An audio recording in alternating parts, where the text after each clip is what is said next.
और काफ़ी देर से यहाँ तशरीफ लाए हुए हैं। हम उनके बहुत तहे दिल से मशहूर हैं। वो तमीज़ जनाब मुफ्ती सईद साहब से तशरीफ लाएँ और अपने बयान से मुस्तफ़ीज़ फरमाएँ। हज़रत अक़दस मौलाना मुफ्ती मोहम्मद सईद साहब तशरीफ लाएँ तो अपने बयान से मुस्तफ़ीज़ फरमाएँ।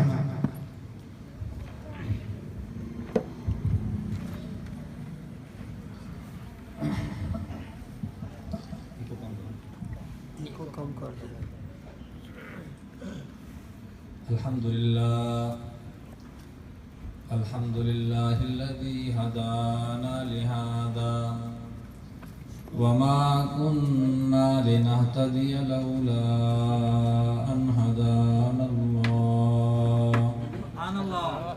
वस्सलातु वस्सलामु अला सय्यिदिर रुसुलि व खातमिल अंबिया व अला आलिहि व अस्हाबिहिल अत्क़िया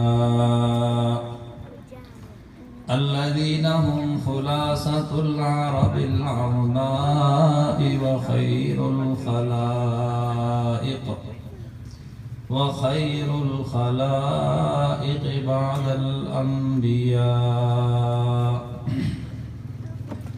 अम्मा बादु फ़अऊज़ु बिल्लाहि मिनश शैतानिर रजीम। बिस्मिल्लाहिर रहमानिर रहीम।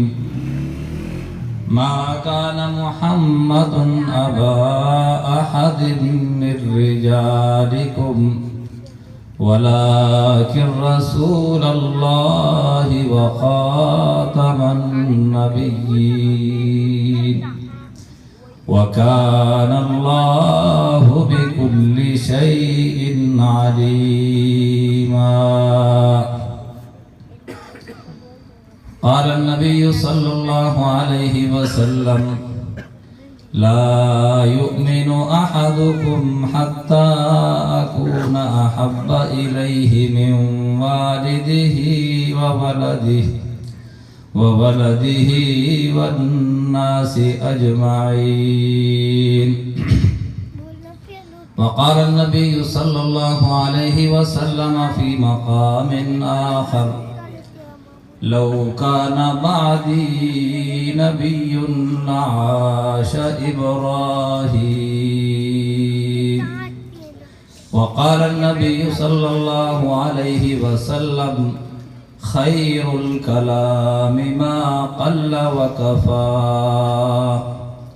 वक़ाल नबिय्यु सल्लल्लाहु अलैहि वसल्लम अद्दीनु अन्नसीहा औ कमा क़ाल अलैहि स्वलातु वस्सलाम। सदक़ल्लाहु व सदक़ रसूलुहुन नबियुल उम्मियुल करीम व नहनु अला ज़ालिका लमिनश शाहिदीन वश्शाकिरीन वल्हम्दुलिल्लाह लहुल हम्दु फिल ऊला वल आखिरह वल्हम्दुलिल्लाहि रब्बिल आलमीन। मोहम्मद की ग़ुलामी है सनत आज़ाद होने की। सल्लल्लाहु अलैहि वसल्लम। मोहम्मद की ग़ुलामी है सनत आज़ाद होने की। खुदा के दामने तौहीद में आबाद होने की। रिश्ता मेरा खुदा की खुदाई से छूट जाए। रिश्ता मेरा खुदा की खुदाई से छूट जाए। छूटे मगर न हाथ से दामाने मुस्तफ़ा। मुझसे नाखुश है ज़माना तो कोई बात नहीं। मुझसे नाखुश है ज़माना तो कोई बात नहीं। मुझसे नाखुश मेरी सरकार न होने पाए। सामीन ज़ी वक़ार, नन्हे मुन्ने नौजवान और बुजुर्ग हजरात और स्टेज पर तशरीफ़ फरमा दूर दराज से आए हुए काबिल कदर ज़ी कदर मेहमानान ग्रामी, आप तमाम अहबाब एक तवील वक्त से यहाँ अपनी अपनी नशिस्त पर जमे बैठे हैं। हमारा और आपका ये बैठना अगर बेमकसद चला गया तो रोज़े महशर इसका हिसाब बहुत कठिन होगा। ये महफिल और इससे कबल जितनी महफिलें हो चुकी हैं या आइंदा होने वाली हैं, उन तमाम महफिलों में शिरकत का इरादा रखने वाले मुझ समेत एक एक फर्द की ये जिम्मेदारी बनती है कि जब हम अपना कीमती वक्त निकाल कर अपनी तमाम मसरूफियात पसे पुश डालकर अपने तमाम ज़रूरी उमूर पसे पुश रखकर यहाँ आते हैं तो कम से कम आते वक्त हम में से हर एक की नीयत ये होनी चाहिए कि अल्लाह एक नेक काम में, एक भले काम में, एक अच्छे काम में शिरकत की नीयत से जा रहा हूँ। मेरी कोशिश और इरादा ये है कि वहाँ जो भी दीन की बात मिलेगी मैं उस बात को गौर से सुनूंगा भी, फुक्कड़पन, नदीदापन, बाजारी और शौकियाना अंदाज से परहेज करूंगा।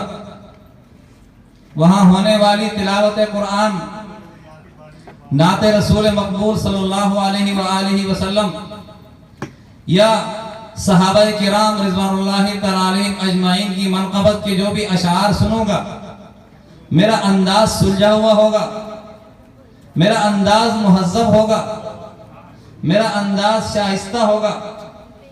देखने वाले जो इर्द गिर्द से नजरें फेर कर हमें देखते होंगे, हमारे मुहज़्ज़ब और शाइस्ता अंदाज को देखकर बजाय इसके कि वो हम पर फप्तियां कसने लगे, वो भी आकर हमारी महफिल में शरीक हो जाएं।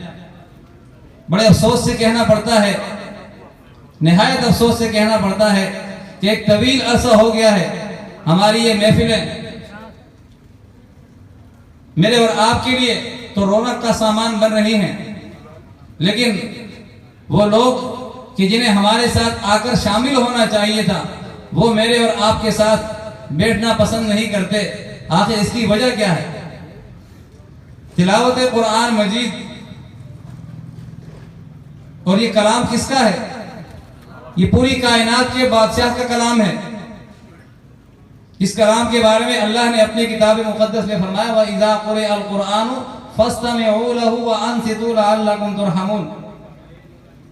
जब अल्लाह का कलाम कहीं पढ़ा जाए तो उसे खूब कान लगाकर सुना जाए और दौरान तिलावत किसी किस्म की आवाज न निकले। माजरत के साथ कहूंगा कि इसमें सिर्फ पंडाल के हजरात नहीं, स्टेज पर बैठे हुए हजरात से भी बहुत ज्यादा कोताही हो जाती है, अक्सर महाफिल में देखा गया है। तो ऐसी जो कमी बेशी इस महफिल में बैठते हुए हमसे हो जाती है, महफिल के इख्तिताम पर इस पर अल्लाह तबारक व तआला की बारगाह में इस्तिग़फ़ार भी जरूरी है। वरना हमारा यहाँ आना, अपने तमाम मसरूफियात को छोड़ना और यहाँ 4-5 घंटे गुजार कर चले जाना और इससे कुछ सबक न लेना, ये कार्य अबस है, इसका कोई फायदा नहीं। अल्लाह तबारक व तआला इस नसीहत पर सबसे पहले मुझे और तमाम हजरात को अमल पेरा होने की तौफीक अता फरमाए। मैंने आप हजरात के सामने कुरान मजीद व फुरकान हमीद के 22वें सिपारे की सूरह अहज़ाब की आयत नंबर 40 की तिलावत की है। ये आयत करीमा मैंने जिस तनाजुर में पढ़ी है वो तनाजुर बड़ा ही अहम है, बड़ा ही जरूरी है, और वो तनाजुर है खत्म नबूवत का उन्वान। इस वक्त आलम कुफ्र मुख्तलिफ अंदाज से, मुख्तलिफ तौर तरीकों से, मुख्तलिफ हीले बहानों से दीन इस्लाम के पैरोकारों को दीन से दूर करने की कोशिशों में सरगर्दा है। और उसे ये मालूम है सदियों की मेहनत के बाद, सदियों की तहकीक के बाद कि मुसलमान को अगर कमजोर करना है, उसे अपने दीन से फेरना है, तो उसके दीन की जो बुनियाद है उस बुनियाद पर हमला आवर हो जाओ। अगर बुनियाद तुमने कमजोर कर दी तो फिर मुसलमान किसी काम का नहीं रहता। और वो बुनियाद क्या है? वो बुनियाद है खत्म नबूवत, अकीदे खत्म नबूवत के आ हजरत सल्लल्लाहु अलैहि वसल्लम इमामुल मुरसलीन, खातमुन नबिय्यीन, रहमतुल लिल आलमीन, शफीउल मुज़निबीन, राहते इंसो जा, महबूब रब्बे दो जहां, सय्यदुल अव्वलीन वल आखिरीन, इमामुल अव्वलीन वल आखिरीन, खातमुन नबिय्यीन जनाबे मुहम्मदुर रसूलुल्लाह सल्लल्लाहु अलैहि वसल्लम का जो मकाम है खत्म नबूवत वाला, इसमें नक़ब लगाई जाए। जब मुसलमान की बुनियाद खत्म नबूवत का अकीदा ही कमजोर हो जाएगा तो फिर वो मुसलमान इस्लाम के लिए किसी काम का नहीं रहेगा। फिर उस मुसलमान को मिर्जा गुलाम अहमद कादियानी, मिर्जा मोहम्मद अली इंजीनियर और इनके गुमास्तों के पीछे लगाना आसान हो जाएगा। इस दौर का बहुत बड़ा फितना जो आहिस्ता आहिस्ता मुसलमानों के कानों में रस घोल रहा है, बड़े ही अच्छे अंदाज से अहले बैत की मोहब्बत का लिबादा ओढ़कर इस मोहब्बत की आड़ में वो सिर्फ और सिर्फ इस कोशिश में मसरूफ अमल है कि सहाबा किराम रिज़वानुल्लाहि तआला अलैहिम अजमाइन की मोहब्बत अहले ईमान के दिलों से निकाली जाए। जब सहाबा किराम रिज़वानुल्लाहि तआला अलैहिम अजमाइन का तक़द्दुस, उनका एहतराम और उनका ईमान इनके सामने मशकूक हो जाएगा तो जिस उस्ताद के ये शागिर्द हैं, जिसके ये परवरदा हैं, जिसके सामने इन्होंने ज़ानुए तलम्मुस तय किया है, उस उस्ताद पर उंगली उठाना आसान हो जाएगा। जब शागिर्द ही मशकूक ठहरेंगे तो जिस उस्ताद की तरबियत से, जिस उस्ताद की तालीम से, जिस उस्ताद के सबक से वो शागिर्द कहलाए हैं, वो उस्ताद भी मशकूक हो जाएगा। और जब वो उस्ताद भी मशकूक हो जाएगा तो उसके बिलमुकाबिल एक नया नबी लाना आसान हो जाएगा।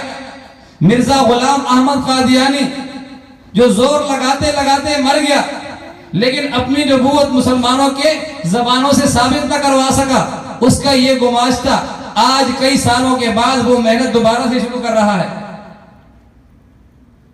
तो खत्म नबूवत का अकीदा ये मेरे और आपके ईमान की बुनियाद है और इस आयत करीमा में अल्लाह तबारक व तआला ने इसी को बयान किया है। लेकिन इसको समझने से पहले एक छोटी सी तमहीद समझना जरूरी है। उस तमहीद से इस आयत का पसे मंजर भी समझ में आएगा और इस आयत करीमा में अल्लाह तबारक व तआला ने जो लफ्ज़ खातमुन नबिय्यीन जिक्र फरमाया है उसका मकाम भी वाज़ेह हो जाएगा। हुजूर अलैहिस्सलातु वस्सलाम घर में आराम फरमा है, रात का वक्त है, दरवाजे पर दस्तक होती है, इमामुल अंबिया वल मुरसलीन दरवाजे पर तशरीफ लाते हैं। दरवाजे पर कौन है? बाहर से आवाज आती है, हम दूर से आने वाले मेहमान हैं, आपसे दो घड़ी मुलाकात करना चाहते हैं। इमामुल अंबिया वल मुरसलीन सल्लल्लाहु अलैहि वसल्लम ने दरवाजा खोला। दरवाजा खुलने पर जिन चेहरों पर नजर पड़ती है वो नाशनासा हैं, अजनबी हैं, तारुफ वाले नहीं। इमामुल अंबिया सल्लल्लाहु अलैहि वसल्लम ने इस्तिफ्सार फरमाया कि ए अजनबी मेहमानों तुम कौन हो?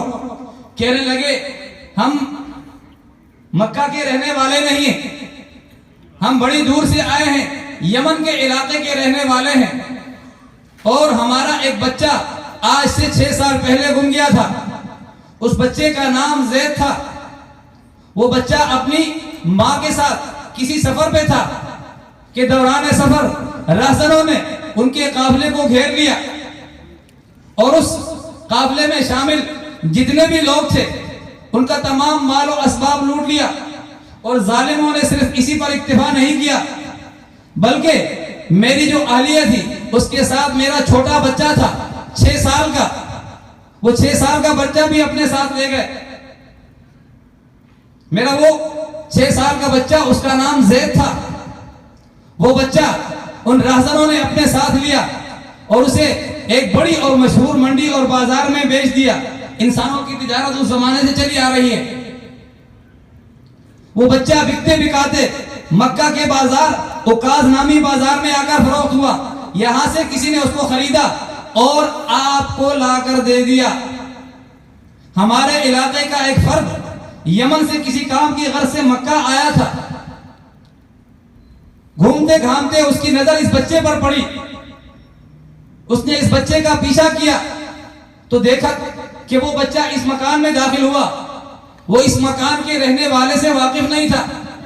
उसने आसपास के लोगों से पूछा, जिस मकान में ये अभी अभी बच्चा दाखिल हुआ है, ये मकान किसका है? लोगों ने जवाब दिया कि ये जिस शख्स का मकान है वो शख्स अपने आप को मुहम्मदुर रसूलुल्लाह बतलाता है, अल्लाह का नबी बतलाता है, और ये बच्चा उसके घर के कामकाज करता है। हमारे मुल्क का वो शख्स वापस आया। उसने आकर हमें बताया, जो हम इस बच्चे के वारिस हैं, मैं बच्चे का बाप हूं, ये बच्चे का चचा है और ये बच्चे का भाई है। वो जैद नामी बच्चा जो 6 सालों से गुमा हुआ है, उम्र उसकी 12 या 13 साल होगी, 6 साल से गुमशुदा बच्चा है, अगवा होकर मुख्तलिफ हाथों से बिकता हुआ आपके पास आया है। हमारे उस मुल्क के रहने वाले बाशिंदे ने हमें बताया कि वो बच्चा इस घर में है और जिस शख्स के पास है उसे लोग मोहम्मद कहकर पुकारते हैं। हुजूर अलैहिस्सलातु वस्सलाम ने ये सारा माजरा सुना। सुनकर आप अलैहिस्सलातु वस्सलाम ने इरशाद फरमाया, तुम बिल्कुल सही कह रहे हो अजनबी मेहमानों, वो जैद नामी बच्चा मेरे ही घर में पलता बढ़ता है और मुझे उससे बड़ी उनसियत, बड़ी मोहब्बत और बड़ा ताल्लुक है। तुम क्या चाहते हो? वो मेहमान कहने लगे, हम उस बच्चे को वापस लेने आए हैं, और ये दस्तूर है कि जो बच्चा किसी का गुलाम हो तो बगैर इवज और मुआवजे के वो बच्चा हवाले नहीं करता। हम ये इवज भी लाए हैं, ये रकम आप ले लीजिए, ये बच्चा हमारे हवाले कर दीजिए। इमामुल अंबिया सल्लल्लाहु अलैहि वसल्लम उनकी बात सुनकर मुस्कुरा पड़े। फरमाया, इसकी जरूरत नहीं है। वो बच्चा जिसके बारे में तुम दावा कर रहे हो कि तुम्हें देखते ही लपक कर तुम्हारी तरफ आएगा और तुम्हारे सीनों से लग जाएगा, और 6 साल की जुदाई उसे इतना तड़पाएगी कि वो तुम्हारे साथ हो लेगा। लेकिन उससे पहले मुझसे एक मुआहिदा करो, मैं उस बच्चे को यहां बुलवाऊंगा। वो बच्चा जब यहां आएगा तो मैं उसे बताऊंगा कि ये तुम्हारे वालिद है, ये तुम्हारे चचा है, ये तुम्हारा भाई है, और 6 साल कबल जो तुम गुमशुदा हो गए थे, अगवा हो गए थे और बिकते बिकते मेरे पास आ गए थे, आज ये तुम्हें वापस लेने आए हैं। अगर वो बखुशी और रजा और रग़बत के साथ तुम्हारे साथ जाना चाहे तो ये मुआवजा मुझे लेने की जरूरत नहीं, इसे अपने पास रखो, बच्चा वैसे ही ले जाना। और अगर वो बच्चा मेरे पास ही रहना पसंद करे, मुझसे दूर होना गवारा ना करे, मेरी ही सोहबत में अपनी सारी जिंदगी त्याग देने का वादा करे, तो फिर तुम उसको ले जाने के लिए हकदार नहीं होंगे। बाप, भाई और चचा जुदाई के मारे थे। उनकी तो ख्वाब व ख्याल में न था कि ये बच्चा भी अपने भाई, अपने बाप और अपने चचा के साथ जाने की जिद नहीं करेगा और उनके साथ जाना पसंद नहीं करेगा। जुदाई बड़ा खतरनाक लम्हा होता है माँ बाप की जिंदगी में, खास तौर पर जुदाई का सानहा अगर किसी ने पूछना है तो सैयदना याकूब अलैहिस्सलातु वस्सलाम से पूछे कि जब बच्चा छोटी उम्र में उनसे जुदा कर दिया गया, कुरान कहता है वो भी इज्जत आईनाहु फहुव मिनल कज़ीम फहुव मिनल हुज़्न फहुव कज़ीम वो भी इज्जत आईनाहु मिनल हुज़्न फहुव कज़ीम, कि सैयदना याकूब अलैहिस्सलातु वस्सलाम की आंखें अपने बेटे की जुदाई के गम में रो रो कर बीनाई से खत्म हो गई, बीनाई चली गई बच्चे के गम में रो रो कर। तो जुदाई का गम उसे मालूम होता है जिसके जिगर का टुकड़ा उससे जुदा हो जाता है। तो बाप, भाई और चचा ये ख्याल कर रहे थे कि बच्चा हमारे साथ चलेगा। चुनाचे बच्चे को बुलाया गया, उससे कहा गया कि ये देखो सामने 3 अफराद बैठे हैं, ये बड़ी दूर से आए हैं और ये मुतालबा लेकर आए हैं कि ये बच्चा हमारा रिश्तेदार है, हमारे खून का हिस्सा है, इसे हम अपने साथ ले जाना चाहते हैं। इन बच्चे को इन लोगों को पहचानते हो कि नहीं? उस बच्चे ने नजर घुमाई, हुजूर अलैहिस्सलातु वस्सलाम से कहने लगा, जी हाँ मैं इन्हें पहचान गया हूँ, ये मेरे चचा है, ये मेरे अब्बा जान है और ये मेरे भाई है, ये तुम्हें लेने आए हैं हमेशा हमेशा के लिए। उसका वालिद बताने लगा कि इसकी माँ इसकी जुदाई के गम में रो रो कर दुनिया से चली गई, और जब से ये अगवा हुआ है उस दिन से लेकर आज तक इसकी बहनें रोजाना सुबह होते ही दरवाजे पर बैठ जाती हैं और शाम तक वहीं बैठी रहती हैं कि हमारा भाई तो खेलने गया था, अभी आता होगा। तो पूरा घराना गमगीन है, इस बच्चे के इंतजार में है। बच्चा ये सारी बातें सुन रहा है, बच्चा ये सारी बातें सुन रहा है। हुजूर अलैहिस्सलातु वस्सलाम ने पूछा, ज़ैद तुम क्या कहते हो? ज़ैद कहने लगा, अल्लाह के हबीब सल्लल्लाहु अलैहि वसल्लम, इनकी बातें सुनकर मेरे जज्बात भी उभर आए हैं, मेरी आंखें भर आई हैं, दिल तो बड़ा चाह रहा है कि इनके गम में कमी लाने के लिए मैं इनके साथ चल पड़ूं, लेकिन आका मैं आपको छोड़कर जाने वाला नहीं हूं, मैं आपको छोड़कर जाने वाला नहीं हूं, मैं जिंदगी भर के लिए आपकी गुलामी में रहना पसंद करता हूं। मौलाना जफर अली खान ने क्या खूब कहा है, मोहम्मद की गुलामी है सनत आजाद होने की, मोहम्मद की गुलामी है सनत आजाद होने की, खुदा के दामन तौहीद में आबाद होने की।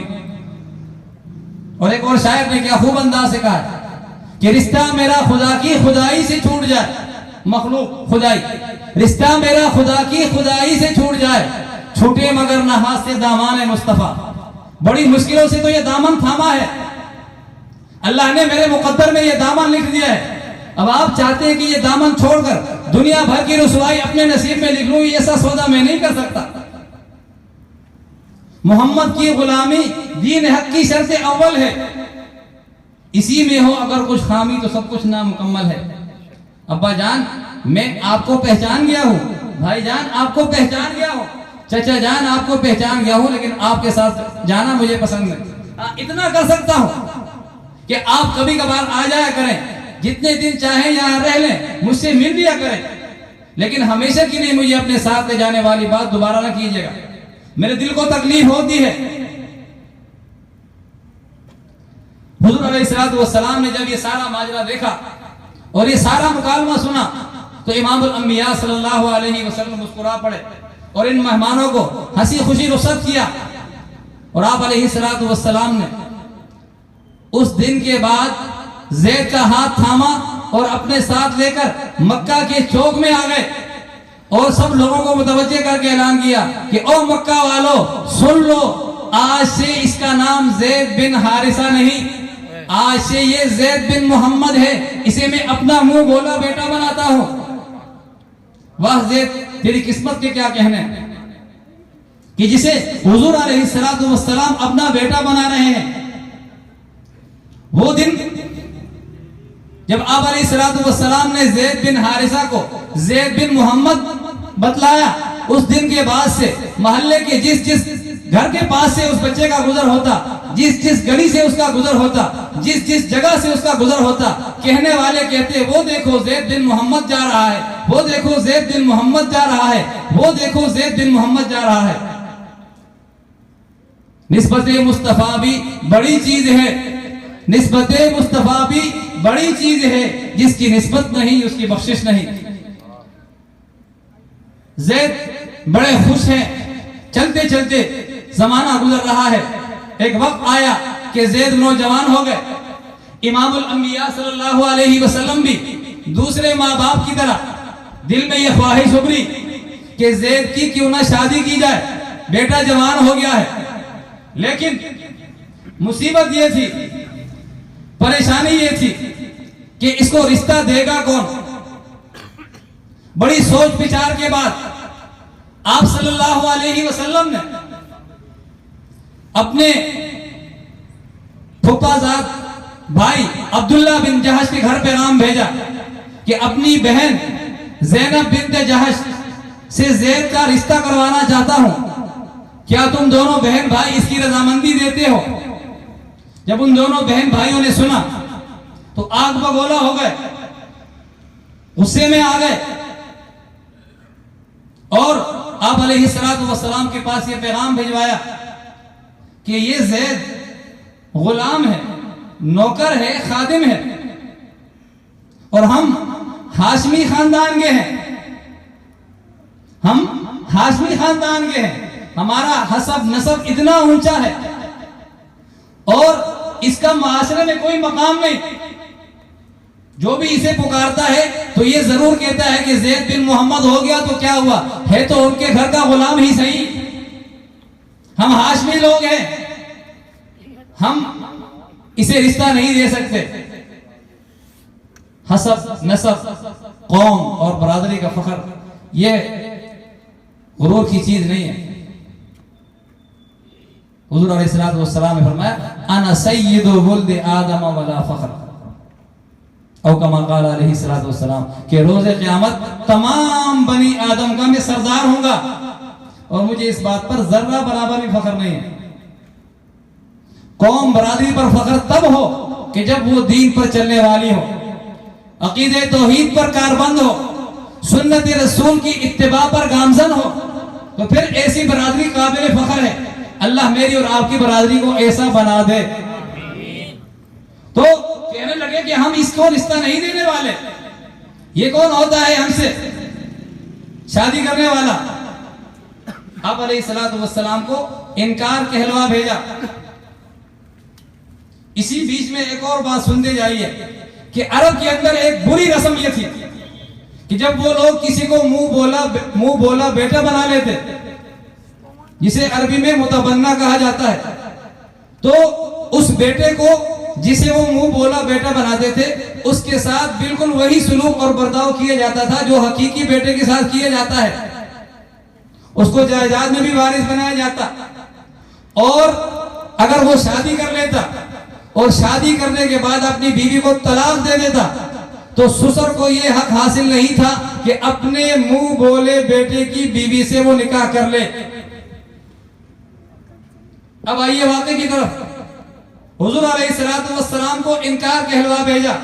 अल्लाह तबारक व तआला को इन दोनों बहन भाइयों का ये अंदाज पसंद नहीं आया। अल्लाह तबारक व तआला ने फौरन वही उतार दी जनाब मोहम्मद रसूलुल्लाह सल्लल्लाहु अलैहि वसल्लम पर। फरमाया वमा काना लिमुमिनिन वला मुमिनतिन इज़ा क़ज़ल्लाहु व रसूलुहु अमरन अन यकून लहुमुल खियरतु मिन अमरिहिम व मन यअसिल्लाह व रसूलहु फ़क़द ज़ल्ल ज़लालन मुबीना। जब अल्लाह और उसके रसूल का हुक्म आ जाए तो किसी बंदे मोमिन मर्द और औरत को ये इख्तियार बाकी नहीं रहता कि अल्लाह और उसके रसूल के हुक्म के सामने वो दम मार सके। जब इन दोनों बहन भाइयों को इस आयत के नुज़ूल की और इस सख्त पैगाम और तंबीह की इत्तला हुई, दोनों घबरा गए, हमारा तो ईमान खतरे में पड़ जाएगा। अल्लाह कह रहा है कि जो अल्लाह और उसके रसूल के हुक्म से फिर गया, रोगरदानी कर ली, फ़क़द ज़ल्ल ज़लालन मुबीना, तो वो खुली गुमराही में जा पड़ा और हम तो गुमराही से पनाह मांगते हैं। चुनांचे दोनों ने आकर कहा अल्लाह के रसूल हम राजी हैं। ये होती है ईमान वाले की पहचान कि जहां अल्लाह और उसके रसूल का हुक्म आ गया सरे तस्लीम खम कर दिया। उसके बाद चूंकि चुनांचे अगर मगर लॉजिक क्या कहती है, लॉजिक को दीन के ताबे करोगे तभी कामयाबी मिलेगी और अगर लॉजिक को दीन से अव्वलियत दोगे, फोकियत दोगे, तरजीह दोगे तो फिर उससे मिर्जा इंजीनियर अली तो बन सकता है लेकिन कोई पक्का मोमिन नहीं बन सकता। जो आदमी दीन के अहकाम के अंदर लॉजिक, अकल और तौजीह ढूंढने लगे और अल्लाह और उसके रसूल सल्लल्लाहु अलैहि वसल्लम के वाज़ेह फरामीन को पसे पुश डाल दे, मेरी अकल तो ये कहती है, वो आदमी कभी सीधी राह पर नहीं आ सकता। तो अल्लाह तबारक व तआला का जब ये पैगाम आया तो दोनों बहन भाई राजी हो गए कि ठीक है हम रिश्ता करने के लिए राजी हैं। हुजूर अलैहिस्सलातु वस्सलाम ने दोनों का निकाह करवाया। ज़ैद बिन मोहम्मद यानी ज़ैद बिन हारिसा जो कि हकीकत में था उसको बीवी मिल गई, शादी हो गई, घर बस गया। कुछ ही दिन गुजरे, ज़ैद हुजूर अलैहिस्सलातु वस्सलाम के पास दौड़े दौड़े आए, आका मैं ज़ैनब को तलाक देना चाहता हूं। इमामुल अंबिया मोहम्मद मुस्तफ़ा अहमद मुस्तफ़ा जनाब मोहम्मद रसूलुल्लाह सल्लल्लाहु अलैहि वसल्लम हैरान और शर्मसार होकर देखने लगे, ज़ैद क्या कह रहे हो? इतनी मुश्किलों से तो ये रिश्ता हुआ है, बड़ी मिन्नतें समझाती हुई हैं, अल्लाह की तरफ से हुक्म आया है, तब जाकर कहीं ये दोनों बहन भाई माने थे, और आज तुम कह रहे हो कि मैं तलाक देना चाहता हूं। खबरदार, अमसिक अलैका ज़ौजक, अपनी बीवी के साथ बनाए रखो, उसे रोक के रखो अपने निकाह में। छोटी छोटी बातों पर घरों में अपनी बीवियों पर मर्दानगी जताने वाले हम भी जरा मुतवज्जे हों कुरान के हुक्म की तरफ कि घर बिगाड़ना बहुत आसान है। एक घोंसला है, उसको बनाने में परिंदों के कितने अरसे लग जाते हैं, और कोई जालिम आता है अपना दिल खुश करने के लिए जरा सा पत्थर फेंक के उस बने बनाए घोंसले को उजाड़ देता है। उसको तो बड़ा मजा आ गया, लेकिन जरा उस परिंदे से जाकर पूछे जिसने बड़ी मेहनतों और रियाजतों और कोशिशों के बाद वो घोंसला बनाया था। घर बड़ी मुश्किल से बनते हैं, और असल मर्द वो है जो बीवी की नाजायज और जायज जो भी हो, कड़वी कसीली सुनकर उसकी बातें बर्दाश्त करके घर की गाड़ी को चलाए रखे, वो असल में मर्द होता है। अल्लाह हमें ऐसा मर्द बनने की तौफीक अता फरमाए। आप सल्लल्लाहु अलैहि वसल्लम फरमाए, अमसिक अलैका ज़ौजक, खबरदार ज़ैद तलाक नहीं देनी, घर बसाने की कोशिश करो। ज़ैद चले गए, कुछ अरसे बाद दोबारा आ गए, आका मैं तलाक देना चाहता हूं। बात निभ नहीं रही, जिंदगी की गाड़ी नहीं चल रही, रोज तू मैं होती है, तू तड़ाक होती है, मैं तंग आ गया हूं। हुजूर अलैहिस्सलातु वस्सलाम ने फरमाया, ना, अमसिक अलैका ज़ौजक वत्तक़िल्लाह, खबरदार अल्लाह से डर, तेरे पास बहुत बड़ी अमानत आई है। बीवी अल्लाह की अमानत है, उसकी अमानत में खयानत करने वाला अल्लाह का बहुत बड़ा मुजरिम है। हदीस में आता है, अबग़ज़ुल मुबाहात इंदल्लाहि अत्तलाक़, दुनिया में जितने भी जायज काम हैं, उन तमाम जायज कामों में अल्लाह को सबसे नापसंदीदा और सख्त गुस्सा दिलाने वाला काम अगर है तो वो मर्द का अपनी बीवी को तलाक दे देना है। खबरदार, अमसिक अलैका ज़ौजक, बीवी को घर में बसा के रखो, कोशिश करो निभाने की, बर्दाश्त और हौसले से काम लो। फिर चले गए, कुछ दिनों बाद फिर हाजिर खिदमत हुए, आका बस अब बहुत हो गया, कबल इसके कि मैं कुछ और कर गुजरूं, मुझे इजाजत मरहमत फरमाइए कि मैं इसको अपने निकाह से निकाल दूं। हुजूर अलैहिस्सलातु वस्सलाम ने सोचा कि अगर ज़ैनब को तलाक हो गई, आप दिल में सोच रहे थे